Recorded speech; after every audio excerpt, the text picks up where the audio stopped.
Mazmur 112 ayat 1-3 mengatakan, Haleluya, berbahagialah orang yang takut akan Tuhan, yang sangat suka kepada segala perintahnya.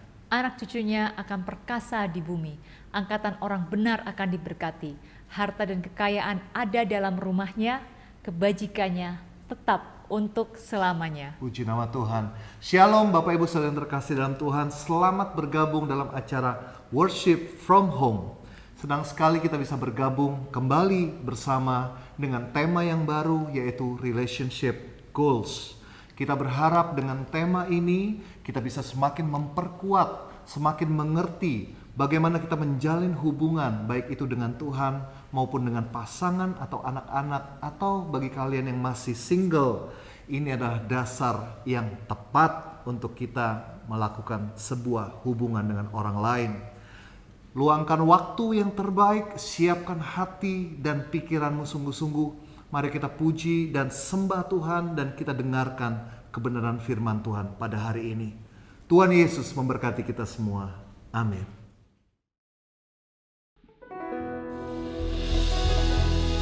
Shalom fans, dimanapun teman-teman berada, saya percaya kita semua saat ini bersuka cita dan kita siap untuk menerima berkat Tuhan. Kita siap untuk menerima Yesus lebih lagi, amin. Dalam keadaan apapun teman-teman, if you are ready, if you are able to stand up, kalau teman-teman bisa untuk berdiri, mari kita berdiri di hadirat Tuhan. Kita boleh satukan hati, kita bawa hati kita di hadapan Dia saat ini. Di dalam nama Bapa, Putra, dan Roh Kudus, amin.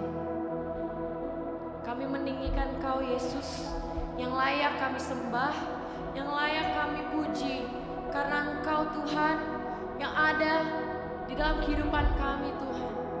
Engkau memberikan janji-Mu yang memampukan kami Tuhan untuk terus berjalan dalam keseharian kami. Kami membuka hati kami untuk menerima Engkau lebih. We want You more and more and more, Jesus. And now we want to receive Your love. We want to receive Your blessings. We want to receive Your overflowing love from the abundance, Lord. And we believe that You are here and You are for us.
upon you and 1,000 generations, and your family and your children and their children and their children.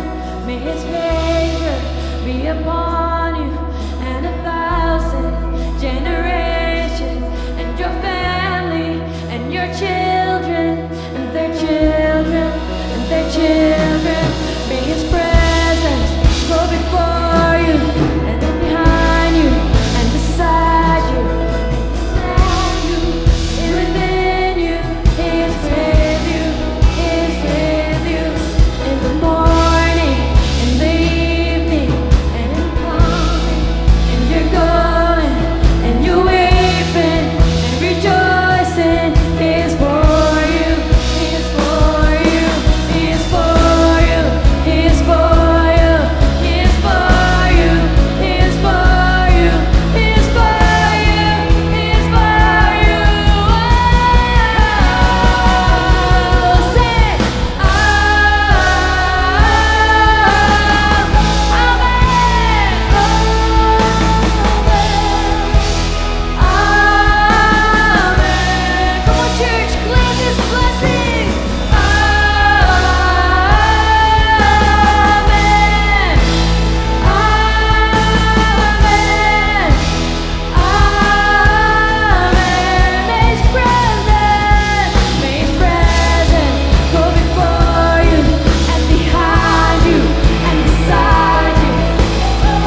Shalom fam, senang sekali kita bisa berjumpa kembali dalam acara Worship from Home.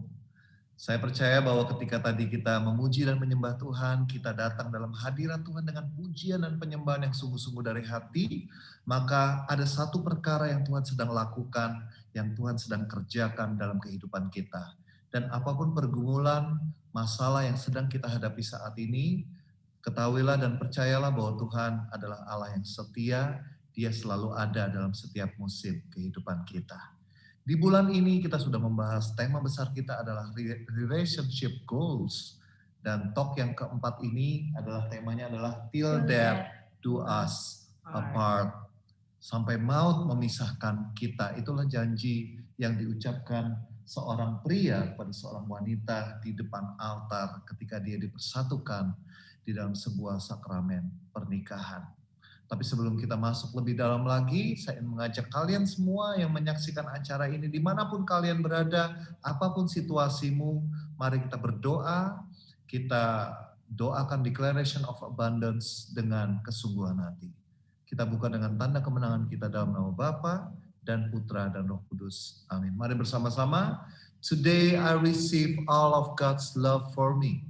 Today I open myself to the unbounded, limitless, overflowing abundance of God's universe. Today I open myself to God's blessings, healing, and miracles.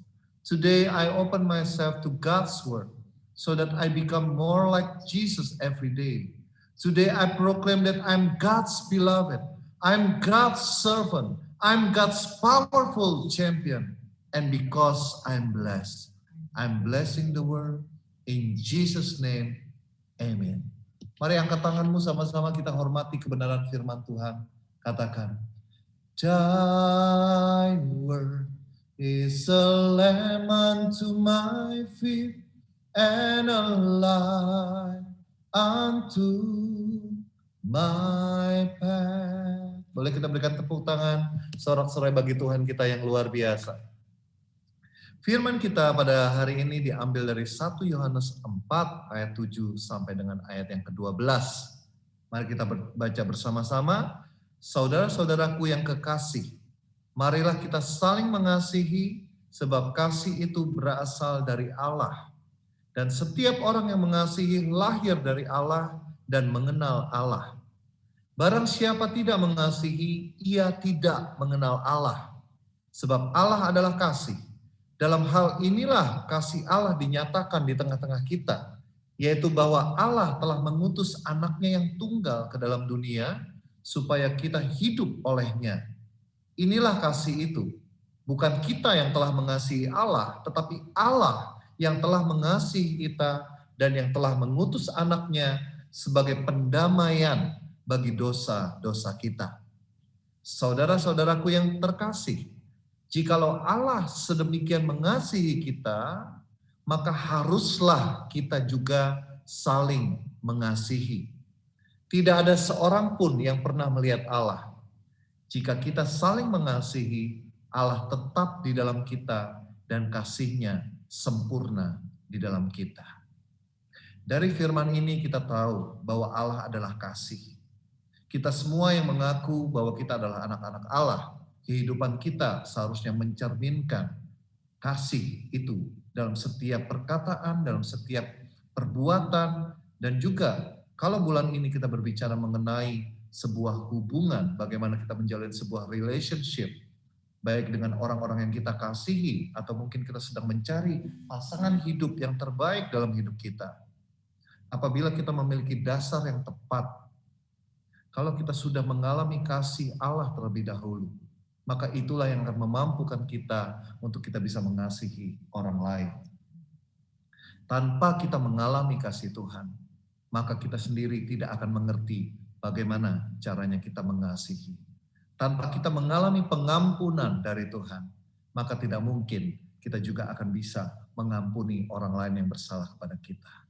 Kalau kita mengerti konsep dan dasar dari hal ini, maka saya percaya relationship yang akan kalian bangun, yang akan kita bangun bersama di dunia ini, kita menempatkan hubungan itu di atas dasar yang kuat, di atas dasar yang benar, dan berkat Tuhan, penyertaan Tuhan akan tinggal di dalam hubungan kita tersebut.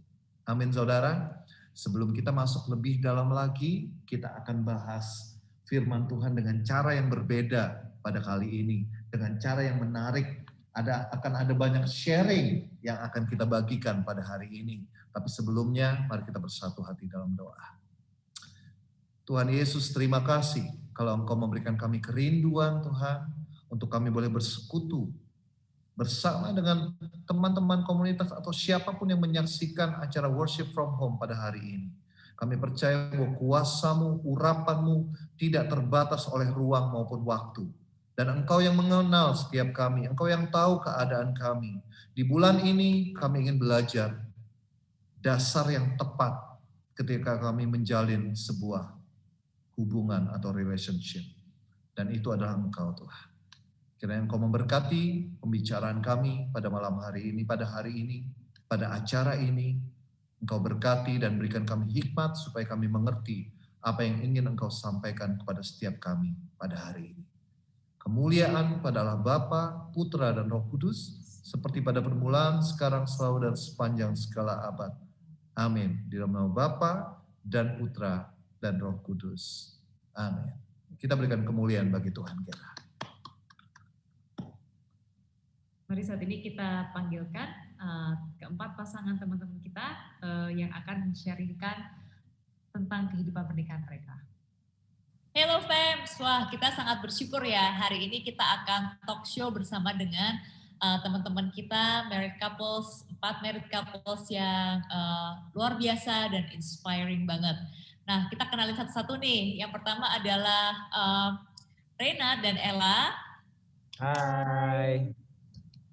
Kemudian juga ada kakak senior kita yaitu Brother James dan Sister Laren. Hai.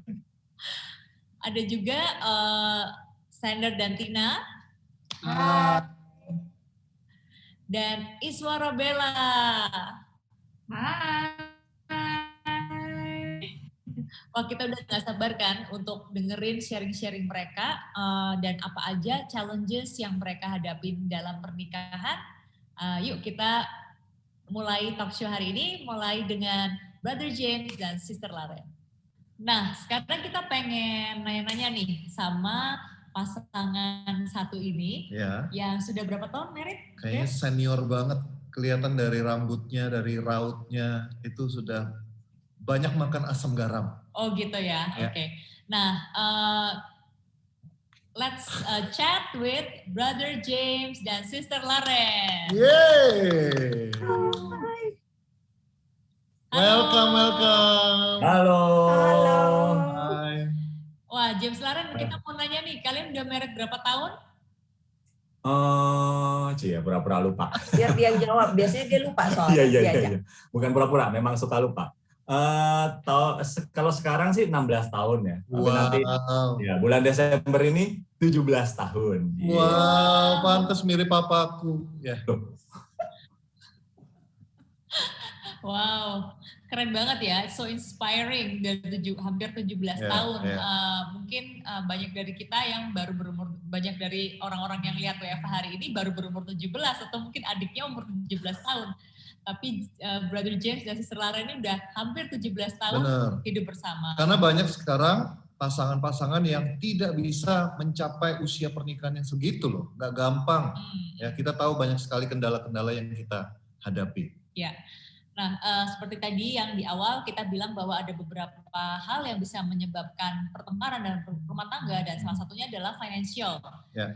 Kita pernah dengar nih kesaksian dari Brother James di Light Show with Brother James Arthur yang keren banget itu, yang ada di setiap akhir bulan. Nah, di situ kita sangat tersentuh dengan sharing dari James, di mana pernah dalam kehidupan kalian mengalami financial difficulties, kesulitan keuangan. Nah, pastinya ini nggak gampang ya buat kalian untuk melewatinya. Boleh nggak di-share gimana kalian sebagai pasangan suami istri? Karena ini nih salah satu yang paling banyak menyebabkan pertengkaran dan keretakan rumah tangga, yaitu kesulitan ekonomi. Nah, gimana kalian menghadapinya dan bagaimana bisa terus kuat dan melewatinya? Oke. Silakan. Iya, jadi puji Tuhan ya kita bisa dapat masalah financial difficulties inilah disebutnya gitu kan. Karena apa? Karena ternyata kita bisa belajar banyak dari masalah ini. Dulu sih aku sebel banget dapat masalah ini gitu loh. Bahkan aku dulu mikirnya gini, aduh Tuhan kok dikasih masalah ini lagi sih gitu loh. Jadi hidupku sama Laren ini selama berumah tangga tuh kayak roller coaster gitu kan. Jadi kadang-kadang di atas banget, kadang-kadang di bawah banget gitu loh. Bahkan baru bisa nyenengin Laren sebentar, tiba-tiba besok udah minjem duitnya Laren. Udah harus jual perhiasannya Laren kayak gitu. Jadi dan dia awal-awal kaget, lama-lama kayak udah biasa gitu loh. Gini, apa ya? Ketika kita mengalami itu sekali, terus 2 kali, terus akhirnya yang terparah sih ya sekitar 4 atau 5 tahun terakhir ini ya, itu yang terparah sih. Dari yang terparah itu akhirnya kita berdua belajar bahwa masalahnya ternyata tetap gitu loh. Tapi kayaknya Tuhan pengen respon kita yang berbeda atau cara atau sikap kita yang berbeda untuk menghadapinya gitu. Jadi mungkin sama-sama nggak punya duit, sama-sama lagi kesulitan keuangan, tapi Tuhan kayak nggak terima gitu loh. Kalau yang kemarin bukan kalian berdua menghadapinya tanpa Tuhan gitu loh, tidak bersamaku. Kayak seolah-olah Tuhan pengen mengatakan seperti itu. Kalau sekarang aku kasih lagi financial difficulties, tapi lakukan atau hadapilah bersama aku gitu loh. Tuhan ingin mengatakan seperti itu. Nah, semenjak saat itu sih aku sama Laren udah berubah cara melihat masalah ini gitu loh, dan justru lewat itulah kita berdua semakin kuat, semakin bersatu menghadapi masalah yang sama ini. Caranya? Nah, kalau ditanya caranya gini sih, ini cara yang ketika kita udah bersama Tuhan ya. Aku biasanya kumpulin keluarga, kayak bikin musyawarah gitu, tapi bukan di balai warga ya, di rumah gitu, di ruang tamu, aku kumpulin mereka, aku bilang gitu loh, pertama sih berdua dulu sama Laren, Beb, kondisi keuanganku seperti ini sekarang, aku lagi bermasalah gini, terus Laren juga udah tahu, udah dengar sendiri langsung, biasanya kita langsung punya plan, ya udah kita harus berhemat kayak gitu. Nah, ayo kita umumin ke anak-anak. Puji Tuhan ketika masalah ini terjadi, anak-anak udah lumayan ngerti lah ya, meskipun apa gitu loh, kayak nggak terlalu ngerti banget, tapi kita biasain, kita kumpulin mereka, kita ngobrol, aku kasih tahu gitu loh bahwa papa sekarang lagi punya masalah keuangan dan lain sebagainya. Jadi yuk bantu papa, bantu kita semua bersatu untuk menghadapi ini. Salah satu caranya adalah berhemat. Dan biasanya dalam menghadapi prosesnya itu kita selain berhemat ya saling mendukung, saling ngingetin, dan kekuatan doa sih, itu yang paling luar biasa. Terutama Laren ini selalu mendoakan, setiap kali aku punya usaha atau kerjaan atau apapun gitu ya untuk menghasilkan income, setiap kali aku cerita ke Laren, meskipun aku udah excited gitu ya, Beb, aku bakalan dapat project nih gini-gini, tetap Laren cuman senyum, iya didoain aja ya Beb, gitu. Selalu gitu sih.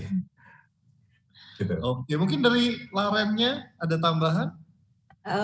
Nambahin dikit ya, karena sudah beberapa kali ngalamin ini. Ya. Kalau mungkin dari sisi istri ya, semenjak James kasih tahu kalau kita keluarga ini lagi ngalamin masalah itu, aku cuman bisa bantu dia tuh dengan ya aku doakan dia, semoga dia dibukakan pintu berkat, bukan cuma lewat James, tapi mungkin lewat aku, lewat anak-anak. Dan hal yang kedua, aku lebih menjaga hati sama sikapku sih. Ya namanya lagi kekurangan uang, ya ibu-ibu ya mikirin kan dapur, perut, dan semua gitu lah yang kita butuhkan.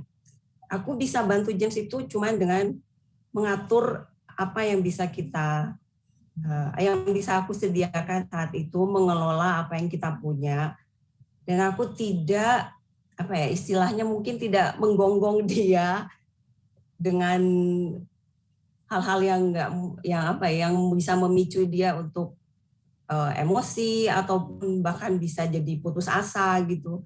Jadi aku cuman bisa bantu dengan support ke dia, apapun itu aku terima dan tidak membuat dia semakin down dan jadi mikir yang macam-macam. Karena kalau kita sudah berantem, kalau dia sudah emosi, berantemnya itu nggak enak, udah lagi susah, malah jadi berantem hebat gitu kan. Dan puji Tuhan, cuman itu yang bisa aku lakukan saat kita lagi kekurangan, lagi bermasalah dengan finansial itu sih.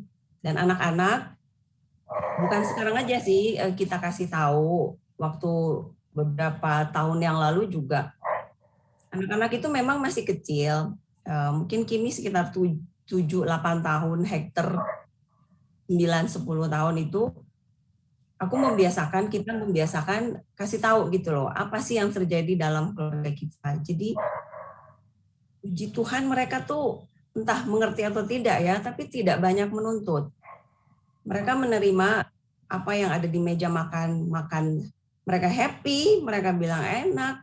Jadi ya kalau buat aku sih itu rahmat dari Tuhan ya, punya anak-anak yang bisa semengerti itu gitu loh dalam kondisi yang susah. Ya, tapi memang masakannya Laren memang enak sih. Oh, makasih sayang.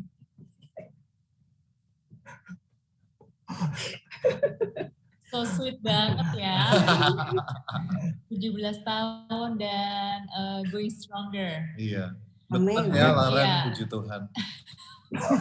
Tadi ngomongin anak-anak ya, anak-anak Bro James dan Sis Laren ini kan udah ABG ya. Dan gimana sih cara membesarkan mereka yang sudah mulai ABG ini kan pasti ada challenge tersendiri. Ya. Dan kita tahu bahwa kalian berdua juga homeschooling anak-anak. Wah ini keren banget gitu. Bisa nggak bagi tips gimana supaya kalian ini bisa punya satu kesatuan dan satu suara untuk membesarkan anak. Sampai sekarang anaknya udah ABG dan kita lihat memang anak-anaknya juga melayani ya di Stars Club dan Lead. Iya. Mungkin bisa share challenge-nya apa sih menghadapi anak-anak yang lagi ABG, kemudian nanti cara-cara praktikalnya. Oke, challenge-nya tuh aku kayak nggak kenal dia lagi gitu loh. Jadi kayak yang cowok gitu ya, yang gede itu totally different. Padahal dulu kan waktu kecil tuh dia lebih lebih ceria, lebih ceria tapi nurut dan lain sebagainya. Wah, pas ABG ini susah banget, dikasih tahu sekali nggak mau, 2 kali, 3 kali, 4 kali baru mau. Kadang-kadang dikasih tahu sekarang, besoknya baru ngelakuin gitu loh. Jadi challenge-nya itu ini sih, menguras emosi. Iya, menguras emosi dan energi sih gitu loh. Sedangkan bapaknya ini kalau mau marah ya, itu selalu ingat masa kecil bapaknya sendiri gitu loh. Pas mau marah, oh iya aku dulu lebih bandel gitu. Iya beneran, pas mau marah. Iya, aku dulu lebih nggak nurut lagi ya. Pas mau marah, aduh aku dulu lebih parah lagi dari anak ini. Jadi challenge-nya itu sih, aku harus bisa nahan emosi menghadapi anak yang berubah banget. Bahkan yang kecil itu dulu, aduh nice banget ya, isinya itu pokoknya nempel sama papanya, selalu nyodorin pipinya yang tembem itu untuk dicium-ciumin sama papanya. Sekarang dipegang aja, itu aku mau cium itu tunggu ada maunya dulu kayak gitu-gitu. Terus aduh susah deh kalau dulu itu ya Kimi papa potong ya rambutnya udah panjang, iya gitu. Terus sekarang Kimi rambutnya udah panjang, dipotong aja ya, enggak gitu. Jadi udah lebih berani ngelawan, nggak mau ngelakuin yang kita suruh kayak gitu-gitu. Banyak excuse-nya ya mereka ya. Dan kita sih ya berusaha menahan diri sih, terutama karena yang dihadapin ini juga anak kita sendiri kan. Dan ya puji Tuhan bisa, pertama sih awalnya hubungan kita berdua ini yang baik dan benar ya, supaya kita bisa mempunyai satu visi yang sama untuk mendidik anak-anak ini yang lagi ABG ini. Dan salah satu kita bisa ikut kelas parenting, itu bantu banget untuk anak-anak yang preteen ini. Jadi kita banyak belajar kayak untuk how to make supaya mereka bisa disiplin gimana bisa masuk ke dunia mereka tanpa konflik, dan itu puji Tuhan bisa kita praktekkan. Nah, anak-anak ini kan aku bersyukur mereka sebenarnya nice, nurut. Cuman karena lagi ABG gini jadi kelihatan banget emosinya mereka tuh nggak stabil. Dan kalau sampai ada konflik, itu kita benar-benar harus masuk, benar-benar berdua gitu loh. Harus aku misalnya sama Hector atau aku sama Kimi harus benar-benar sendiri gitu, nggak boleh rame-rame terus main. Ya kalau dulu ya emak-emak ya langsung beruntun itu kan, ngomelin anak atau negur, cara menegur mereka itu langsung gitu. Tapi setelah melihat sekarang ini, itu aku bisa langsung, kalau aku lakukan itu ya, dia langsung bales loh, dengan penuh emosi juga. Dan aku kaget, pernah sih seperti itu, dan aku kaget dijawab sama dia seperti itu. Dan itu langsung bikin aku, wow, nggak enak juga gitu loh. Dia nggak enak buat dia, dan nggak enak juga buat aku sebagai mamanya gitu loh. Ada rasa, aku rasa, aduh, kok agak sedikit sakit ya hatiku. Itu, tapi aku harus mengerti, dia juga mungkin sakit hati dengan caraku memperlakukan dia di depan adiknya atau depan papanya. Dan ya itu personal banget sih. Terutama beri mereka teladan ya. Mungkin James bisa kasih contohnya. Ya, jadi kita tahu challenge-nya besar banget, makanya justru kita ini terus haus akan pengajaran-pengajaran, kelas-kelas penting supaya kita dapat input-input positif bagaimana caranya menghadapi para ABG ini. Dan puji Tuhan kita sekarang lagi ikut kelas parenting, di sana diajarin bahwa kita harus pakai sistem corong ya. Jadi corong itu kan mengecil lalu membesar. Nah, ketika kita menghadapi anak-anak yang masih belum ABG itu harus ketat gitu loh. Jadi peraturannya, koreksinya, kasih hukuman apa segala macam itu ketat. Nah, semakin besar, corongnya semakin lebar, itu kita harus lebih longgar. Dan sudah nggak bisa lagi pakai sistem diteriakin, dibentak, dimarahin. Nah, itu enggak. Jadi kita harus lebih banyak diskusi, dialog, terus kita harus bisa ngerti mereka. Seperti yang tadi Laren bilang, masuknya lewat gaya mereka, keluarnya pakai gaya kita. Jadi kalau pendekatan tuh aku tahu ya, anakku yang cowok itu suka Star Wars gitu ya. Jadi aku sok-sok kayak salah satu omnya itu. Jadi aku bukan pura-pura, aku coba ngorek-ngorek, itu ngobrol soal Star Wars gitu loh. Nah, begitu dia sudah mulai masuk, sudah mulai klik sama aku, nah mulai deh aku ngomongin, oh iya, itu tugasnya belum dikerjain. Oh iya, Pak, sip, besok aku kerjain. Gitu. Jadi masuknya pakai dunianya mereka, keluarnya harus misi kita, message kita harus tetap masuk sih kayak gitu. Jadi itu salah satu contohnya ya. Terus kalau ABG itu susahnya minta ampun pakai mulut kita ngasih taunya. Mereka akan lebih cepat banget kalau pakai tindakan. Jadi ya aku sama Laren, seperti tadi Laren bilang harus kasih teladan. Terus aku sama Laren harus punya hubungan yang bagus gitu loh. Yang mesra, mereka lihat sih. Yang baik, orang tua yang baik. Ya memang nggak sempurna sih, tapi kita berusaha terus. Tapi mereka tuh mikir, ini adalah dua orang tuaku yang baik di mata mereka. Jadi ketika kita mau mereka berbuat sesuatu, mereka lebih respect gitu loh. Bukan karena takut, tapi karena memang respect sama papa mamanya. Dan dia lihat teladannya langsung ya. Gitu sih. Iya, ada lagi ya. Kita tuh kalau sekarang kita lebih mengajarkan mereka untuk bertanggung jawab, karena sudah bukan umur yang kecil ya, udah umur segini mereka harus lebih bertanggung jawab apapun itu, dengan sekolahnya, pekerjaan rumah tangga, itu pelan-pelan kita ajarin, kita kasih mereka tugas setiap hari bergilir, cuci piring, sapu pel, pokoknya semua harus dikerjain, setiap hari itu bergantian. Papanya juga ikut masuk jadwal kok, tenang. Dan kita tuh ngajarin mereka untuk berbuat salah itu nggak apa-apa, tapi itu jadikan pengalaman buat kamu supaya besok kamu tidak melakukan hal yang sama. Jadi mungkin jangan gini nanti salah, jangan gitu nanti salah. Biarkan mereka mencoba. Nanti kalaupun salah, itu mereka jadi yang kemarin kan aku gini salah ya. Nanti mereka akan mencoba lagi dengan cara yang lebih baik gitu loh. Dan kita juga mengajarkan untuk selalu mengasihi, terus mengampuni. Hector sama Kimi itu kelihatan akur, tapi ada hal-hal kecil juga yang bikin suka mereka berantem. Masalah contohnya cuci piring.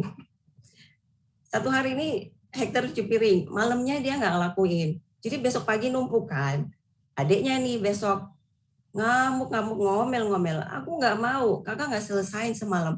Dan itu bisa berbulan-bulan. Masalahnya tuh itu lagi. Jadi kita berusaha masukkan nilai moral sih. Kalau kita belajar dari parenting, kita harus memberikan alasan moral kenapa mereka harus mengampuni. Itu adalah saudaramu, dan kamu terutama yang berbuat salah harus minta maaf. Dan jangan lupa tanggung jawab pekerjaannya memang harus diselesaikan. Hal-hal kecil seperti itu sih kalau di rumah, apalagi lagi pandemi ini kita nggak bisa memberi contoh yang soal di luar dulu ya. Lebih penting kita mulai dari rumah dulu sih. Mungkin itu dulu kali ya. Oh iya, James mau nambahin katanya. Kan di Bible juga kita diajarin yang tadi itu semenjak belajar parenting ini, kita bukan belajar parenting yang benar-benar cuma parenting umum ya, tapi lebih khusus lagi bagaimana mendidik anak kita sesuai cara Tuhan ya. Jadi kita juga sambil belajar Bible-nya, di Ulangan 6 ayat 7 kita disuruh untuk haruslah engkau mengajarkannya berulang-ulang kepada anak-anakmu dan membicarakannya apabila engkau duduk di rumahmu, apabila engkau sedang dalam perjalanan, apabila engkau berbaring, dan apabila engkau bangun. Jadi jangan bosan-bosan ngasih tahu anak kita berulang-ulang, karena mereka memang pasti lupa. Itu aja. Wow. Luar biasa. Jadi pengen ikut parenting class nih. Iya. Next batch ya. Seru. Oke. Next batch nanti di LOJF nih parenting. Kita mesti ikut nih, Beb. Iya. Buat dasar untuk kedepannya kayak James sama Laren. So, dan kita lihat ya kalian udah hampir 17 tahun married, tapi masih sweet ya, ya. Bro James sih sweet banget nih. Laren ya terutama ya. So, gimana sih cara keep the love alive dan tetap menjaga keintiman kalian sebagai suami istri, walaupun ada anak, ada kesibukan, dan sudah lama married, udah lebih dari 10 tahun. Silakan. Aduh. Kok kayak nggak layak ya gitu loh. Soalnya kita tuh 17 tahun itu just a number, Kita nggak benar-benar berkualitas gitu loh, nggak berkualitas secara angka 17. Tapi ya udah gini deh. Mungkin yang membuat kita bertahan aja dulu ya. Kenapa kita masih bisa bertahan sampai 17 tahun? Ketika aku married sama Laren, aku tuh sebetulnya nggak punya konsep apapun ya, nggak yang terlalu muluk. Wah, mendasarkan pernikahan kita di atas kehendak Tuhan. Aduh, jauh dari itu semua. Aku pokoknya lihat, wah cantik, putih, bersih, mengkilat, mobil kali. Ini kayaknya harus dikawinin segala nih. Gitu. Apalagi sama-sama Katolik, terus dibawa ke rumah, mamaku senang, sikat langsung. Ya, jangan sampai lepas. Kenapa? Jangan sampai lepas. Iya bener, yang pakai baju hijau jangan sampai lepas. Jadi aku cuma mikirnya gitu, dan ya itu mengejar kebahagiaan menurut dunia ya. Tapi puji Tuhan aku ada sebuah prinsip yang kuat yang aku bawa waktu itu. Aku nggak tahu kalau itu sebetulnya menurutku sepele, tapi ternyata itu yang membuat sampai 17 tahun ya. Mudah-mudahan sampai seterusnya. Aku itu dulu kecilnya sampai ABG lah ya, sampai remaja itu dikelilingi suasana keluarga, om, tante, teman-temannya papa mamaku dan lain sebagainya, itu kawin cerai. Dan semuanya hancur gitu loh, hasil dari kawin cerai itu. Meskipun ada yang kelihatannya baik-baik, tapi aku tahu mereka tuh sakit atau hancur. Nah, semenjak itu aku punya prinsip, pokoknya kalau aku nanti married, aku nggak mau cerai. Udah itu doang, aku nggak tahu. Padahal kan seharusnya kekuatan itu nggak mungkin kita bisa dapetin ya kalau nggak ada dari Tuhan, karunia dari Tuhan juga. Tapi itu kuat sekali.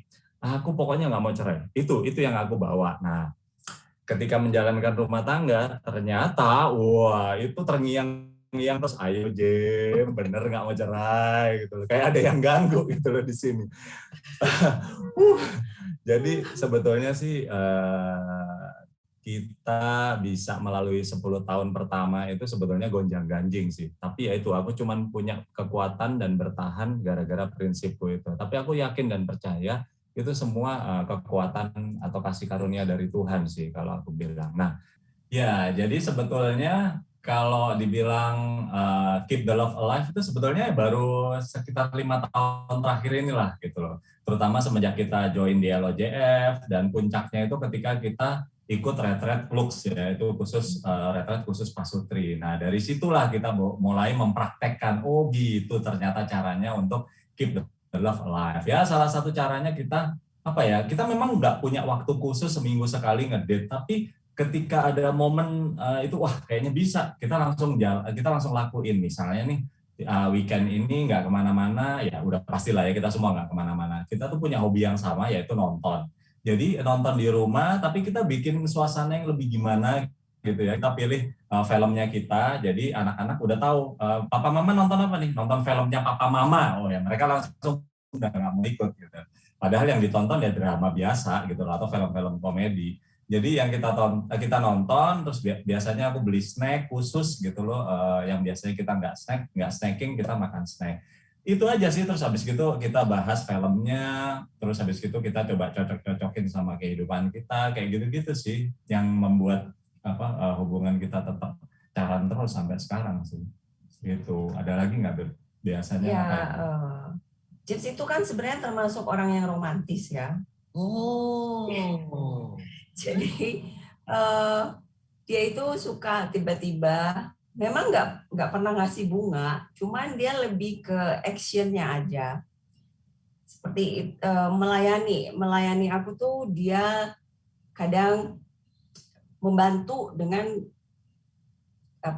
tugas rumah tangga, atau tiba-tiba dia ngerjain ini itu yang harusnya itu kerjaan aku, tapi dia mau gitu lakukan. Terus kadang dia tiba-tiba ngajak aku makan, tapi bukan karena keadaan kayak gini nggak makan di sana sih. Maksudnya dia tiba-tiba orderin sesuatu yang aku suka. Nanti dia bilang, nanti aku pesenin kamu sushi ya. Wah itu tuh seneng banget gitu loh. Sweet-sweetnya dia itu nggak bisa ditebak, tapi lebih ke actionnya itu sih. Dan dia sangat-sangat, terutama waktu aku sakit ini kan, beberapa tahun ini sering bolak ke rumah sakit, dia itu selalu kasih aku semangat, nemenin, terus menghibur. Kalian tahu kan, dia sebenarnya mau join stand up comedy tapi nggak jadi. Jadi di rumah aja dia stand up comedy. Jadi di depan aku. Dan itu menurut aku itulah cara dia berusaha untuk menyatakan cintanya, perhatiannya ke aku, dan itu bikin aku ingin melakukan hal yang sama untuk dia. Ya mungkin perhatian, kalau dia suka bilang aku cuek katanya, suka tidak memperhatikan dia. Dan ya memang sih ternyata aku orangnya kalau lihat dia ada di depan mata, aku sudah tenang, aman gitu loh. Tapi Pam gitu ya. Tapi ternyata dia butuh tindakan yang praktis gitu loh, seperti nyiapin sarapan, apa-apa gitu. Aku soalnya akhir-akhir ini agak jarang seperti itu. Dan itu kalau aku siapin sarapan, dia tuh seneng banget sampai sampai di posting di koran-koran gitu. Nggak ada koran ya. Enggak, jadi ya hal-hal kecil itu ternyata dia juga butuh, dan aku berusaha memberikan yang terbaik lah untuk dia, perhatian, karena dia sudah memberikan banyak ke aku. Oh sama ini ya Beb, kita kadang-kadang suka ngelihat foto-foto jadul, video-video jadul, itu kayak membangkitkan lagi gitu loh. Oh iya ya, aku tuh benar-benar waktu itu jatuh cinta, aku suka banget sama dia, aku mengagumi dia karena dia cantik, atau dia mengagumi aku karena ganteng atau apa kayak gitu sih. Jadi kayak kembali lagi gitu ngingetin kenapa kok kita ini kurang pendengaran. Oke. Ya. Jadi itu untuk ngingetin kenapa aku milih dia, kenapa dia pilih aku gitu loh. Kita termasuk yang senang ngeliatin ya setahun sekali ya, setahun 2 kali gitu, tiba-tiba aku iseng ngeluarin foto-foto lama gitu. Mungkin lebih ini untuk mengingat aja saat itu kejadiannya kayak gitu ya. Ada romansnya lah. Jadi mengingat masa-masa indah itu juga penting gitu loh. Gitu aja sih kalau dari kita. Oke. Luar biasa ya, memang umur gak bisa bohong ya. Ini yang udah hampir 17 tahun menikah nih, Yeah. we are so inspired. Kita nganggap kalian papa mama lah. Aku keberatan sih nganggap kalian. Ya, kita ngelihat ya gimana James Laren ini selalu berjalan bersama dengan Tuhan dalam parenting, Yeah. dalam menghadapi financial problems, dan juga how to keep their love alive. Dan kita juga lihat gimana tadi kalian share ya dari parenting class, dari Lux, dan juga dari teman-teman live group. So I think community also plays a part untuk membuat pernikahan kita semua ini bisa tetap kuat dan bertahan. And Yes. keep the love alive always. Yeah. Amen. Thank you, Brother James and Sister Laren. Thank you. Mari kita panggilkan pasangan kita yang berikutnya. Nah, ini pasangan kita berikutnya adalah Iswara dan Bella. Teman-teman boleh tepuk tangan dong untuk mereka. Atau kasih love-nya. Kasih love-nya, kasih komen ya. Mereka ini pasangan yang luar biasa. Mereka sangat semangat dan setia melayani di komunitas LOJF sampai sekarang. Iswara melayani sebagai music director dari LOJ Worship. Kemudian Bella juga melayani sebagai manajer dari LOJ Worship, dan mereka berdua adalah LG leader Pasutri. Wow, di couple ya, di Serenade. Iya, Oke. iya. Dan Bella juga di Next Gen Next Ministry. Gen juga lagi. Keren Aduh. banget nih. Susah loh untuk bisa couples yang terus setia melayani. Dari dulu sejak single Iya. sampai sekarang sudah married dan punya 2 anak. Nah, tapi bukan itu yang akan kita bahas. Yang akan kita bahas adalah gini. Dengar-dengar nih, Iswara dan Bella ini punya karakter yang cukup berbeda, bertolak belakang bahkan, ya kan? Kalau Iswara itu katanya melankolis, plekmatis, sedangkan Bella itu sanguin, koleris. Nah, tapi kita melihat sendiri dengan mata kepala kita sendiri, kalian itu bisa bekerja sama untuk melayani. Dan bukan hanya melayani, tapi juga kerjasama di professional world. Betul, dan mereka bisa mengasihi satu dengan yang lain. Kadang-kadang kan banyak pertengkaran dan lain sebagainya. Aku yakin pasti banyak permasalahan atau pergumulan antara kalian berdua. Pertanyaannya adalah bagaimana kalian bisa menghandle, mengatasi perbedaan di antara kalian berdua. Ya, terutama dalam berkomunikasi. Ya, silakan. Oke. Komunikasi ya. Jadi ini mungkin kalau bisa dibilang things that I wish to know before we get married. Cara kita berkomunikasi. Namun ya teman-teman juga mungkin ngalamin ketika pacaran, ya kita berusaha saling kenal. Cuman di dalam kasus kita tuh kita pacaran mungkin cukup singkat ya. Jadi bisa dibilang pas masuk pernikahan gue juga kaget gitu.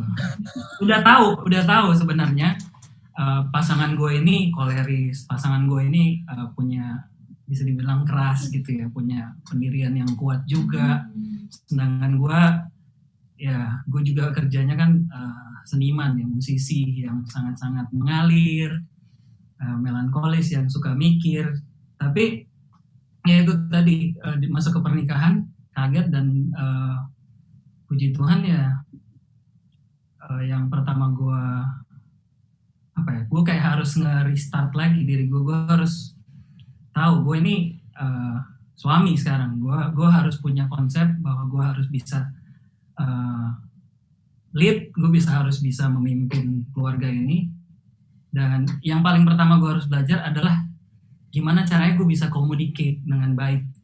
Jadi gue mulai belajar untuk yaitu di komunitas kan ada LG kan. Itu salah satu basic dimana kalau LG tahu kan teman-teman komsel gitu harus sharing, harus bisa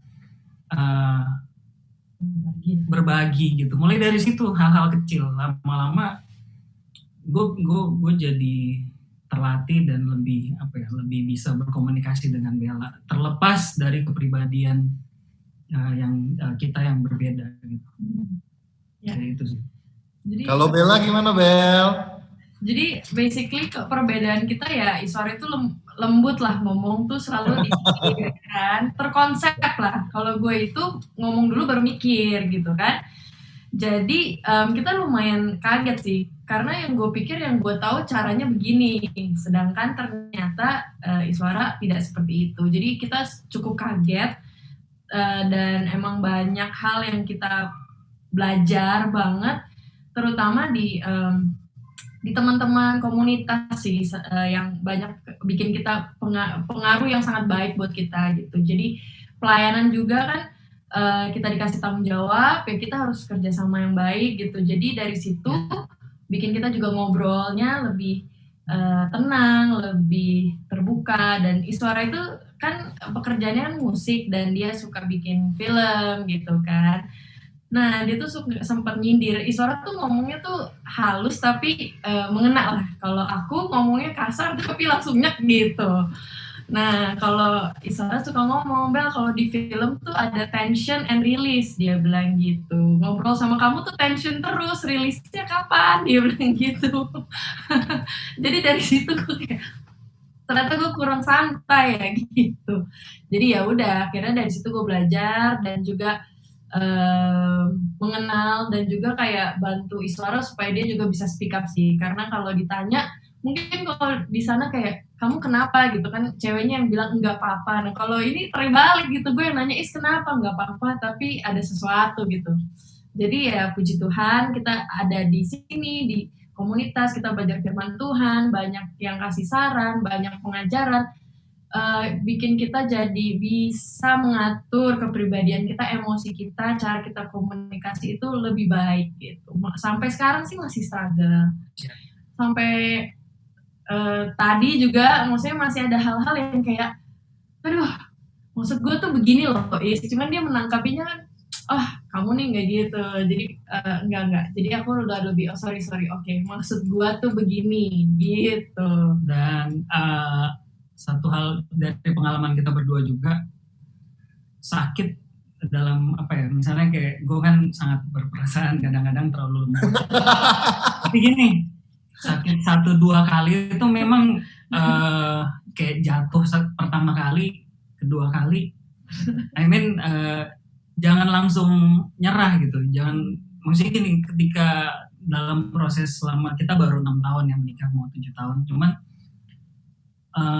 lama-lama gue udah terlatih gitu dengan cara ngomong dia. Ya walaupun maksudnya kalau terlalu keras juga nggak baik ya. Cuman jatuh 1-2 kali emang kayaknya pedih banget ya. Cuman lama-kelamaan, ditambah lagi sekarang kita juga struggle dengan 2 anak. Lama-lama gue punya semacam bisa dibilang hati yang lebih besar untuk bisa menerima Bella gitu. Tapi inti poinnya adalah ketika ngalamin pertama kali, 2 kali, 3 kali, keep going gitu, jangan menyerah, jangan kayak jangan malah dipikirin susahnya gitu. Tapi lama kelamaan itu gue bisa bilang Tuhan kasih kekuatan, Tuhan kasih yang baru gitu. Wow, luar biasa. Iya, sebenarnya gini, setiap personality kita percaya bahwa masing-masing memiliki kelemahan dan kekuatan. Betul ya, setuju ya? Sepakat. Kalau apa yang kita bicarakan pada hari ini adalah kita harus melihat kembali fungsi dari seorang suami dan seorang istri. Karena aku yakin banyak teman-teman di luar sana yang berumah tangga memiliki istilahnya hal yang sama. Ada istri yang mungkin lebih dominan, sedangkan mungkin suaminya lebih santai, lebih berperasaan, ya kan? Nah, bagaimana seharusnya, ini aku pengen tanya ke kalian berdua ya, selama ini bagaimana nih fungsi antara suami dan istri? Karena istilahnya kita tahu bahwa suamilah yang menjadi imam, menjadi kepala dalam sebuah rumah tangga. Boleh nggak kalian share gimana? Oke. Tadi gue sempat bilang, gue dari yang waktu single dulu, sangat-sangat, gue pikir dengan menikah, gue akan dapat seorang yang nanti bisa membantu gue ngurus rumah tangga lah atau apa. Tapi ternyata di pernikahan ini gue bukan apa ya, sekedar untuk membantu gue. Jadi misalnya gini, gue bekerja dan kemudian Bella ngurusin anak, Bella mikirin nanti misalnya makan apa kayak gitu. Cuman bersiap enggak gitu. Ternyata itu bukan seperti itu. Kalau menurut gue ini kerjasama berdua, dan gue sebagai laki-laki yang harus in charge, gue harus yang bisa apa ya, memutuskan terutama hal-hal yang krusial. Dan kemudian mengatasi sifat dominan, ya gue harus bisa balance juga. Gue udah tahu Bella punya sifat dominan, tapi menurut gue balance itu adalah tahu kapan harus nyerang dalam tanda kutip, kapan harus gue harus tahu kapan dan cara yang tepat untuk menyampaikan pesan gue. Misalnya contohnya tadi ketika gue nggak suka dengan cara ngomong dia yang kasar, yang terlalu tinggi misalnya. Dengan kayak misalnya dia lagi kasar dan gue tiba-tiba nyerang dengan keras juga, mungkin itu nggak akan jadi sesuatu gitu. Cuman ya itu tadi, gue harus bisa menghandle tahu kapan waktu yang tepat dan cara yang tepat untuk mengatasi perempuan, wanita, pasangan yang dominan. Gimana, Bel? Kalau dari gue sendiri sih, intinya tuh sebelum kita menikah itu kita udah ikut CG kan, waktu itu namanya care group. Dan di care group itu tidak kebetulan sih kita masih ada yang menikah, salah satunya kan David Yolanda, ada Ci Eka juga. Jadi kita tuh sebenarnya dari situ udah belajar sih, kita udah tahu begini ya peran suami dan istri gitu kan. Kemudian setelah kita menikah gitu, nggak berapa lama, baru mungkin 6-7 bulan gitu kita langsung ikut retret pasutri kan gitu. Jadi kita tuh langsung kayak dikasih bekal nih gitu. Dari situ kita sama-sama tahu, oh ini peran wanita, istri itu seperti ini, suami itu seperti ini gitu kan. Kemudian dari situ kita terus diproses, kita LG dan bahan-bahan LG juga mensupport ini couples untuk kita bisa bertumbuh dalam Kristus. Dari situ bukan pelan-pelan sih, kayak kita bersyukur banget kita di komunitas yang sama, kita makan makanan yang sama.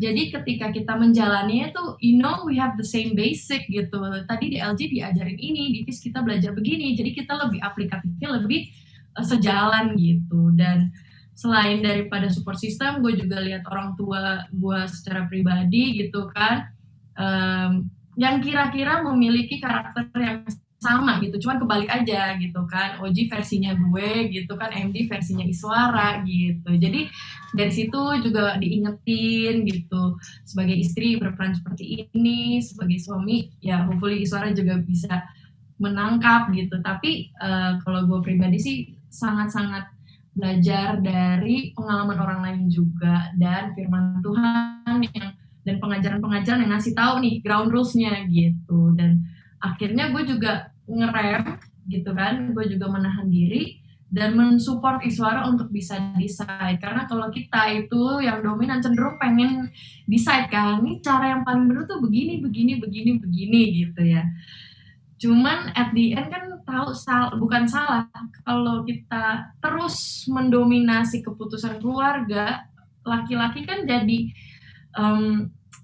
jadi merasa lemah gitu, dan gue nggak mau itu ada gitu, karena gue tetap butuh Iswara as the man of the family gitu. Jadi ya udah, saran aku begini, dulu kan mungkin ya baiknya kita begini Iswara, oh ya udah itu kan mau kamu, sempat ada saat-saat seperti itu gitu. Sampai sekarang sih ya aku kasih tahu nih ya, ini begini, tapi kembalikan lagi ke Iswara yang decide dan aku follow. Aku bilang gitu, what the man decide, I follow, I support gitu deh. Oke, dari sharing kalian ini mendobrak pemahaman bahwa laki-laki itu harus koleris, harus dominan. Enggak, personality apapun itu bisa memimpin. Jadi kita harus ingat bahwa fungsi laki-laki adalah seorang pemimpin di dalam keluarga dengan cara yang mungkin berbeda-beda. Dan appreciate juga Bella untuk bisa respect terhadap pasangannya. Itu luar biasa. Yes. Karena sekarang banyak sekali ya wanita-wanita yang dominan kemudian akhirnya mengambil alih fungsi dari seorang suami. Yeah. Thank you banget untuk sharingnya Bella Iswara. We are so blessed. So blessed. Thank you. Nah, kita akan lanjut ke couple yang berikutnya dengan case yang berbeda lagi. Nah, saat ini kita akan ngobrol-ngobrol nih sama satu pasangan ini, yaitu Sander dan Tina. Mereka adalah light group leader dari Grogol 2 couple. Yeah. Dan mereka juga melayani di tim social outreach ya, Baksos, dan Tina juga banyak sekali membantu dan melayani di tim Next Gen untuk anak-anak, untuk WFH Kids. Nah, kita pengen nanya-nanya nih sama kalian, karena kita tahu cerita dari Sander yang pernah sempat jatuh sakit dengan autoimmune disease. Waktu kita menikah, pasti kita kan mengucapkan janji ya, baik akan setia dalam untung dan malang, sehat dan sakit. Tapi kenyataannya terus terang banyak yang mulai ada tension, stres atau pertengkaran atau konflik atau mungkin merasa down dan pernikahannya akhirnya terdampak saat pasangannya itu sakit atau saat kita sendiri sakit terus kita merasa kayak aduh gue down nih, gue gak bisa menjadi pasangan yang baik. Ada juga yang merasa seperti itu. Nah mungkin kalian bisa share, kita pengen dengar cerita dari kalian. Bagaimana waktu Sander itu mengalami autoimmune disease dan cukup parah ya waktu itu ya dari cerita Sander. Bagaimana kalian melewati itu sebagai suami istri? Ya. Ya, Siapa dulu nih? Pertama-tama pas gue sebenarnya pertama kali tahu tuh lagi ada acara reuni sekolah, gue ikut main bola di sana ya, pokoknya ikutan aja dan ternyata salah satu teman kita ada yang buka di pinggir tuh kayak klinik fisioterapi. Jadi gue datang konsultasi ke dia, gue tanya, bro, gue suka ngalamin pegel lah dan lain-lain. Terus dia bilang, bro datang ke klinik kita aja. Dan lalu gue datang ke sana.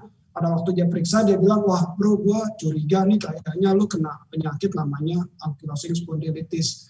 Ankylosing spondylitis itu bahasa Inggrisnya bamboo spine. Jadi lama-kelamaan tulang belakang kita akan nyambung jadi seperti suatu bambu dan badan itu akan kaku sekali. Dan akhirnya gue ikut ronsen dan ternyata yang dia duga benar. Nah sejak saat itu terus terang memang benar yang Yolanda bilang, gue down banget. Jadi yang tadinya nggak dirasa-rasa malah jadi berasa banget, kayaknya badan gue nggak enak lah, mau olahraga takut, semuanya dirasa-rasa deh. Jadi sempat down, apalagi gue dengar bahwa ini tidak bisa sembuh. Emang sampai sekarang pun tidak ada obatnya. Jadi saat itu ya gue tiap minggu ada aja deh keluhan, bahkan hampir tiap hari bangun tidur pun nggak bisa langsung berdiri, butuh waktu untuk bisa berdiri tegak. Gitu.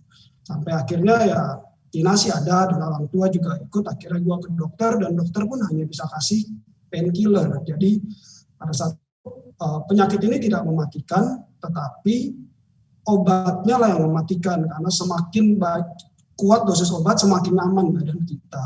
Jadi pada saat itu ya Tina yang ngerasain lah, dia jadi tukang pijit pribadi karena tiap hari gue pasti pegel. Jadi kalau di tempat lain istri dipijitin suami, ini suami yang dipijitin istri gitu kan. Terus Tina puji Tuhan dia sangat support karena suaminya setiap hari sangat wangi ya, wangi minyak gosok, wangi arak dan yang lain-lain kan. Emang ya itulah yang gue alami setiap hari gitu.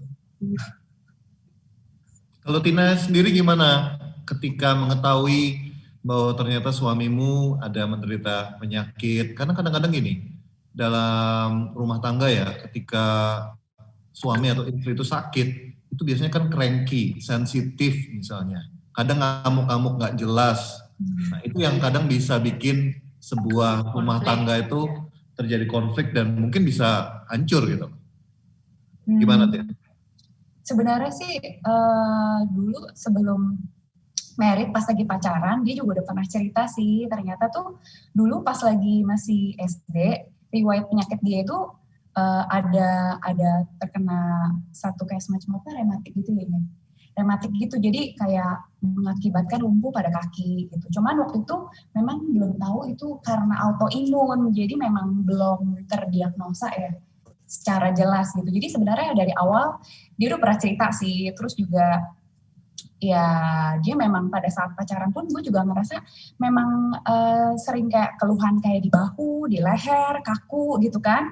Jadi kalau pas lagi gerak tuh juga terbatas gitu, nggak bisa yang kayak, aku tuh dulu mikir kayak, aku lagi ngajak dia ngobrol gitu samping-sampingan gitu ya, terus kok dia nggak ngeliat ya ke arah aku ya, ternyata tuh dia sangat sulit untuk menggerakkan daerah leher dia, sehingga aku tuh pikir dia nggak kayak take attention gitu ya, untuk nengok gitu ya, tetapi memang dia itu ada kesulitan di daerah leher, jadi saking kakunya lehernya itu, jadi dia nggak bisa putar ke kanan ke kiri gitu. Jadi ya awal-awal sempat kayak, kenapa sih ini kok kayak nggak take attention nih atas apa yang ngomong, kok kayak nggak nengok gitu, kayak malah ngeliat kemana-mana gitu. Ternyata memang setelah gue pelajari di buku, baca-baca artikel gitu ya, sesudah tahu, oh ternyata tuh memang penyakit ankylosing spondylitis ini memang keterbatasan itu di situ ya. Baru tahu tuh, pas lagi udah tahu tuh jadi, oh kayak gitu ya ternyata ya, pantesan kok kayaknya geraknya juga terbatas gitu kan, atau kayak dikit-dikit kayak ini sakit, itu sakit, banyak yang sakit gitu kan. Jadi kayak nyeri-nyeri terus, pasti ada aja sih keluhannya gitu. Tapi ternyata setelah ada baca artikel, coba beli buku gitu, baca gitu kan tentang yang diderita dia, ternyata oh banyak hal yang bisa dipelajari gitu. Dan ternyata dengan pengetahuan itu kita jadi kayak lebih memahami ternyata situasi dia seperti itu. Jadi kayak aku pun juga coba untuk menempatkan diri kalau seandainya aku di posisi dia seperti apa. Pasti kan juga nggak ada orang yang mau sakit seperti itu kan gitu. Jadi ya kita hanya bisa support lah gitu, hanya support. Dan ya kalau misalnya memang ada keluhan kayak tadi dibilang nyeri sana nyeri sini, ya bantu pijit gitu ya. Ya otomatis aja sih, maksudnya minta dipijitin ya langsung pijit gitu, atau kasih minyak digosok gitu. Dan itu biasanya ngebantu banget sih, dia lebih tension di ototnya tuh lebih relax gitu sih. Mungkin dari Tina mau kasih advice untuk para istri mungkin yang menghadapi pasangannya yang sedang sakit. Oh iya. Aku sih ngerasa memang baca buku itu ngaruh banget sih. Jadi kayak aku baca buku tuh cari tahu tentang penyakitnya dia, searching di artikel di Google. Jadi aku coba cari tahu kira-kira kalau untuk yang penyakit seperti ini makanannya tuh harusnya baiknya kayak gimana ya gitu. Jadi nggak boleh terlalu banyak yang tepung-tepungan, misalnya kayak gluten gitu kan, atau mungkin yang terlalu lemak. Jadi harus banyak yang sayur, buah. Jadi aku coba untuk kayak supportnya itu dalam bentuk kayak prepare makanannya itu yang lebih bernutrisi kali ya, lebih bernutrisi buat dia, karena kan efeknya itu ke badan juga gitu. Maksudnya you are what you eat gitu kan. Jadi kita perlu bantu support dia untuk tetap sehat gitu. Apalagi kan ya di masa pandemi kayak gini, di mana di kantor dia juga masih tetap masuk ke kantor gitu ya, karena memang usaha pekerjaan kantor juga memang harus mewajibkan untuk masuk gitu kan. Ya kita sih memang bisa berusaha gitu ya, untuk prepare makanan yang sehat dan lain-lain. Tapi menurut aku tuh balik lagi ya tetap harus kita berserah lah gitu sama Tuhan, karena Tuhan yang bisa melindungi dan menjaga gitu. Jadi benar-benar berserah, doain setiap hari. Sebagai istri gitu bisa bantu support doa lah gitu, untuk kayak berikan kesehatan, berikan perlindungan dimanapun dia berada agar tetap dilindungi lah. Apalagi kan autoimun sangat rentan banget ya di masa pandemi seperti ini gitu. Wah, luar biasa.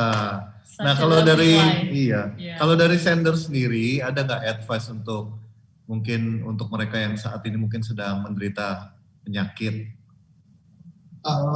Dari gue, mungkin memang pertama-tama gue down, tapi lalu gue realize bahwa gue harus bersahabat lah dengan kondisi yang saat ini, karena semakin gue musuhin dia justru efeknya semakin parah. Jadi Tina juga membantu dengan baca-baca artikel, dia kasih tahu gue, lu jangan makan ini, jangan makan itu. So basically ya kita hidup sehat, kenalilah, karena tiap orang badannya beda.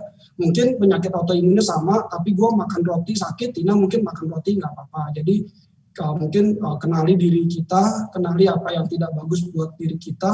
Tapi yang tadi Tina jawab, ya gue juga berserah sama Tuhan sih. Jadi sekarang gue ya sudah, gue terima aja, karena gue juga join komunitas, sangat membantu. Anak-anak LG udah tahu penyakit gue, mereka juga bantu doakan. Lalu gue juga join komunitas dengan teman-teman yang berpenyakit sama, dan akhirnya gue realize bahwa gue punya satu misi, bahwa gue mau bikin mereka juga kuat. Karena pada waktu gue join komunitas itu, gue lihat banyak banget yang jauh lebih parah dari gue. Jadi gue sharing bahwa kita jangan nyerah loh, kita hidup. Karena mereka sampai bilang begini, gue kayaknya rela deh umurnya dipotong, tapi hidup gue lebih nyaman ketimbang hidup gue seperti ini. Jadi gue coba di grup, gue dapet penguatan di LG. Oke, gue tidak bisa bawa agama di situ, tapi at least gue cheerful buat mereka. Kita bisa, kita lewatin bareng-bareng. Gue yakin, mari kita berdoa pada Tuhan sesuai dengan kepercayaan kita masing-masing, dan gue percaya disupport dengan keluarga. Ceritalah sama keluarga, open. Gue juga cerita sama Tina bahwa gue nggak malu lah kalau ngomong sama Tina tuh, ibaratnya yang kalian manjat-manjat kemari, lu ya, gue udah nggak bisa manjat tangga, jadi terpaksa Tina lah yang ngambil di tempat tinggi, dan gue nggak malu, gue ngomong aja padanya bahwa gue nggak bisa, jadi jangan ditutupi. Jadi gue mungkin adalah, gue terima dulu bahwa emang kondisi gue seperti ini, lalu ya kita jalani saja, itu sih yang gue lakukan. Ya. Dan kita percaya firman Tuhan bilang bahwa hati yang gembira itu adalah obat. Ya, itulah kenapa kita harus terus melekat kepada Tuhan. Apalagi kondisi kita misalnya sedang menderita, sedang kesusahan, sedang sakit, justru itulah waktunya kita melekat Tuhan lebih erat lagi, dan Tuhan akan memberikan kita sukacita. Dan itu yang akan menjadi obat untuk kita bisa melalui segala kesusahan kita. Thank you for sharing, thank you Sandra Tina. Luar biasa banget ya. Tadi kita sudah ada, sekarang sudah 3 couples yang menceritakan pengalaman mereka. Kita akan sambut couple yang paling muda. Dan dari couple ini kita juga pengen nanya-nanya nih tentang waktu mereka dulu pacaran, bagaimana mereka menentukan bahwa he or she is the one, dan juga apa aja kendala yang mereka hadapi sebagai pasangan muda yang baru married. Ya. Halo Rela, ini Ella dan Marcella yang kita sering panggil Ella. Yeah. Mereka adalah LG leaders dari LG Yakobus di Kelapa Gading. Pasangan termuda se-Indonesia. Enggak lah. Mereka mungkin kelihatan seperti anak-anak yang masih kuliah, tapi mereka sudah cukup umur loh. Ya sebenarnya Ray sama aku cuma beda 2 tahun. Itu David yang halu ya, David yang halu. Ya, jadi ini ada beberapa pertanyaan dari anak-anak single nih. Yeah. Dan kita mau tanyakan pada kalian, karena kalian yang paling baru married ya, di antara pasangan yang hadir hari ini. Kalian sudah berapa tahun married? 4 tahun ya. Oke. Nah jadi pasti kalian udah inget gitu. Kalau kita tanya ke James, pasti dia lupa. Yeah, kalau kita tanya tentang pacaran ya. Yeah, jauh banget kalau James. Aku denger nih cerita PDKT dan pacaran kalian ini so inspiring. Dengar Ray ini the most romantic man in Australia katanya. Nah, ini ada pertanyaan. Ada pertanyaan nih dari teman-teman single. Nah, bagaimana kita bisa tahu kalau pasangan kita itu adalah the one untuk kita, untuk menemani hidup kita selamanya. Ya, karena gitu. Itu keputusan yang besar, ya, jadi bukan coba-coba kan. Jadi mungkin Ray sama Ella bisa share bagaimana Ray tahu Ella is the one for you, dan Ella juga tahu bahwa Ray is the one for you. Yeah. Waktu dulu mau married ya, ceritanya nih. Kalau dari aku sih, iya betul. Emang Renat itu orangnya romantis banget. Setiap kali kayak aku butuh apa itu, dia langsung sigap banget untuk, jadi dia bisa read my mind gitu. Apa yang aku mau, apa yang aku perlukan. Kan kalau cowok-cowok biasanya itu kalau pacaran kalau anniversary atau birthday gitu kan dikasihnya yang romantis-romantis, bunga atau apa. Kalau Renat itu benar-benar kasihnya yang benar-benar aku butuhkan saat itu gitu. Jadi iya, walaupun pas pertama-tama sih aku ngerasanya kok aneh, kok kasihnya barang ini. Cuman akhir-akhirnya malah sekarang ini itu barang-barang itu yang paling memorable buat aku karena emang bener aku butuh barang itu saat itu gitu. Nah, gimana cara aku tahu Renat is the one? Itu karena dulu pas di Sydney kan masih masa-masa student ya. Jadi masih mencari opportunity. Terus kalau ada job opportunity apa kan aku ambil gitu. Jadi pernah aku jadi decoration, event and decor gitu. Nah itu whatever opportunity that I take itu si Renat bisa support aku, bisa dukung aku. Jadi kalau aku lagi masa-masanya mau coba florist gitu, si Renat tuh langsung daftarin aku workshop bunga. Wow. Dan dia jemput aku, dia anterin aku kan orangnya introvert ya, jadi aku nggak suka untuk ke workshop-workshop baru gitu, untuk ketemu orang-orang baru, tapi Renat itu bisa dukung aku, dia tahu aku takut, jadi dia anterin aku dan dia jemput aku, dia nanya-nanya aku setelah itu, gimana workshopnya, oke nggak gitu sih. Dan di saat itu aku ngerasa, iya kalau dia bisa dukung aku seperti ini, nanti marriage life juga pasti dia bisa support me whatever that I take, whatever that I want to do gitu. Oh. Tepuk tangan dulu dong Sweet buat banget. Renat. Yeah. Ya, jadi cowok-cowok single, please support your. Beda tipis ya Renat sama aku ya berarti kan? Gue aminin. Ya. Diaminin berarti belum Amin, terjadi. amin, ya. Jadi cowok-cowok single, be a gentleman dan Kayak Renat dan Dave. ya, support your girlfriend. Nah tadi kita udah dengar dari Ella ya. Kalau Ray gimana nih? How do you know that Ella was the one for you?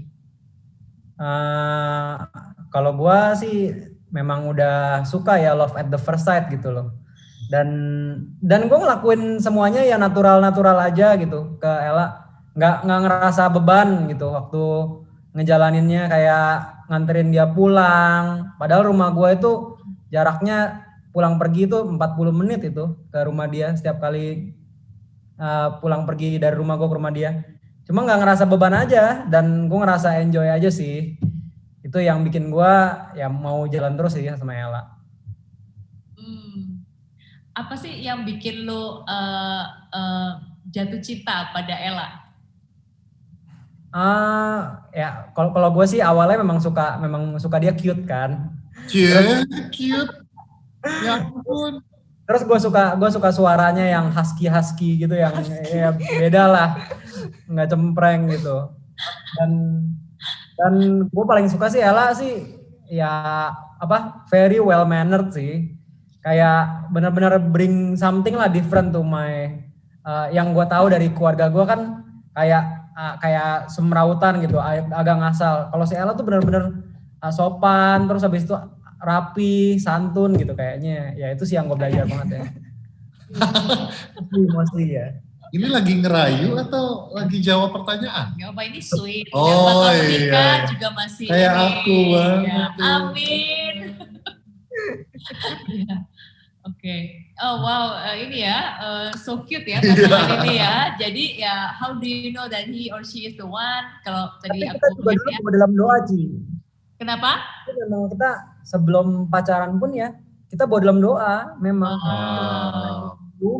Dulu aku kan sempat memang aktif di pelayanan. Terus ya gini kita udah kenal udah lama lah. Si Ella sempat jadian juga sama orang lain. Terus dia udah sempat putus juga. Terus abis itu dia tuh consider untuk jadi suster di Arawati. Nah waktu itu gue sempat memang juga mau untuk doa untuk jadi Romo. Apakah itu juga panggilan gue gitu loh. Tapi setelah doa, karena kita doanya bareng, malah jadi salah ya. Discernment-nya nggak boleh bareng. Iya, karena discernment terus habis itu kayak sharing gitu ya, terus habis itu kayak ketemu di pelayanan bareng, akhirnya malah jadi-jadian. Dan akhirnya malah jadi married juga. Dan kita konsul dengan Romo yang sama juga. Iya. Cerita dengan Romo yang sama. Jadi ceritanya gereja Katolik ini istilahnya kehilangan calon Romo dan suster yang seharusnya sekarang jadi Romo dan suster ya. Tapi nggak apa-apa, kalian bisa memberkati lewat cara yang lain. Okay. Ya, dan mungkin anak mereka ya. Iya. Anak-anak mereka nanti akan dipakai Tuhan juga. Oke. Wow, that's very interesting. Jadi kalau aku boleh summarize nih, ini cocok banget sama apa yang sudah kita bahas selama 1 bulan ini ya. Jadi satu, they have the same values karena they love God. Mereka benar-benar ngasih Tuhan, sama-sama ngasih Tuhan, melayani Tuhan. Kemudian juga mereka punya purpose yang sama, yaitu sama kan. Awalnya mereka pengen jadi sister, jadi Romo, tapi karena mereka benar-benar love God and they want to serve God together. Dan ternyata panggilan mereka adalah berkeluarga. Terus yang ketiga, mereka benar-benar kenal satu sama lain. Dan Ella menemukan bahwa Ray bisa support her dan mendukung dia menjadi versi terbaik dirinya. Dan Ray juga impress ya sama karakternya Ella yang well-mannered, sopan. Ya, so bagi teman-teman single yang mencari, that's the answer. Nah, ini sekarang ada pertanyaan kedua dari anak-anak single juga. Menurut kalian, apakah pendidikan, latar belakang, kebiasaan keluarga yang berbeda itu berpengaruh ke pernikahan? 100%. Tadi kan kayaknya romantis, perfect, nggak ada yang yang bisa dipermasalahkan. Tapi kan setelah kalian masuk ke dunia pernikahan, itu istilahnya mulai kelihatan nih ada berapa perbedaan atau nggak sesuai ekspektasi awal. Nah, boleh nggak share? Seperti yang tadi Renat bilang, keluargaku itu emang dari dulu mamiku didik kita yang anak cewek-ceweknya itu harus sopan, harus lemah lembut gitu ya, ayu gitu. Sedangkan kalau keluarga Renat itu memang mamanya dia itu businesswoman, career woman. Jadi mamanya itu benar-benar orang yang sosok yang tegas gitu, otoriter. Dan dia mendidik anak-anaknya ya kayak gitu. Even daughters-nya, anak ceweknya juga semua harus tegas, harus berani, semuanya harus berani. Nah, karena itu perbedaannya sih. Maksudnya pas aku masuk ke situ, aku ngerasa gimana ya, aku dengan bawaan aku yang lemah lembut gitu ya, aku ngerasa aku jadi weak gitu, jadi ngerasa nggak kalah lah gitu. Jadi aku harus I have this thought to be more stronger in front of my in-law gitu. Harus menjadi orang yang harus kelihatan strong, sisi strongnya lah, harus kelihatan sisi gue juga bisa berkuasa gitu, itu sih. Nah, tapi karena ya emang dari didikan yang berbeda ya, emang kan udah berbeda, jadi ya susah sih emang kalau aku orangnya kayak gini, ya gimana gitu, nggak bisa diubah kan. Dan pas aku masuk pun, aku memang kan suaranya kecil gitu, sedangkan mamanya dan keluarganya dia satu keluarga tuh suaranya kencang banget, very loud. Emang cara ngomongnya kayak gitu. Nah pas aku baru married itu tuh aku shock karena pas mamanya ngomong itu loud banget, dan kita kan rumahnya deket ya, jadi kalau mamanya lagi keluar dari pintu pun itu udah kedengeran mamanya. My in-law, can you imagine kayak I'm living in the house dan kalau my in-law mau keluar itu aku kedengeran my in-law is going out gitu kayak. Jadi kan ada rasa gimana gitu ya. Nah, aku di situ yang aku harus adaptasi sih. Dari pas pertama-tama aku pindah di rumah ini tuh aku nggak terbiasanya dengan itu karena dari dulu mamaku kan emang orangnya suaranya kecil gitu ya.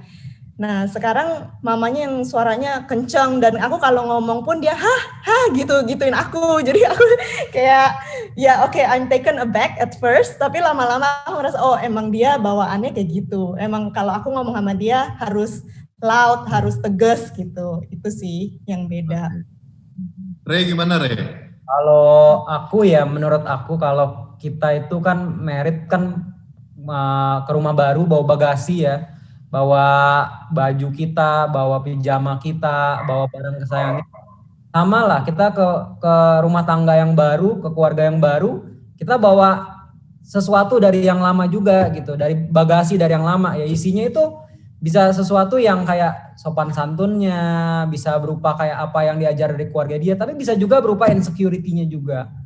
Dan gue harus siap menerima itu juga gitu, siap untuk kalau setiap kali kita ribut, kita ngeliat dulu sebenarnya background-nya itu apa gitu, apakah kenapa dia nih seperti ini gitu, nggak bisa memang dia karena males atau apa, enggak, memang mungkin karena didikan keluarganya, mungkin karena backgroundnya, karena ada trauma masa lalunya, dan itu semua it's part of marriage juga gitu. Jadi menurut gue itu sesuatu yang pas pacaran tidak muncul ya, terus pas lagi menikah itu mulai muncul, dan itu mau nggak mau lu berdua tuh harus harus komunikasiin, harus benar-benar bisa saling menerima, saling mencintai gitu loh. Nanti lama-lama itu bukan jadi batu sandungan gitu. Kalau soal ipar sama mertua, kalau gua ya nggak ada lah orang yang namanya suka di awal juga gitu kan menurut gua mereka kan buat mereka kan gue nih awal-awal juga asing gitu, bukan anak mereka, bukan saudara mereka.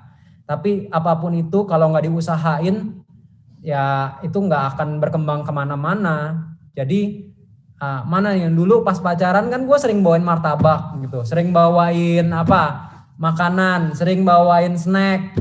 Kalau misalnya gue jalan-jalan gue bawain oleh-oleh gitu, dan itu harus di-keep pas lagi marriage juga. Terutama ya kalau sudah married pun itu harus di-keep sih. Karena banyak sekali ya yang teman-teman gue itu dia ribut sama mertuanya. Memang lu harus bisa mengampuni dan sabar ya. Tapi kalau lu sendiri kagak usaha untuk membangun hubungan itu dengan cara sesimpel itu, ya lama-kelamaan juga bakal berantem juga gitu.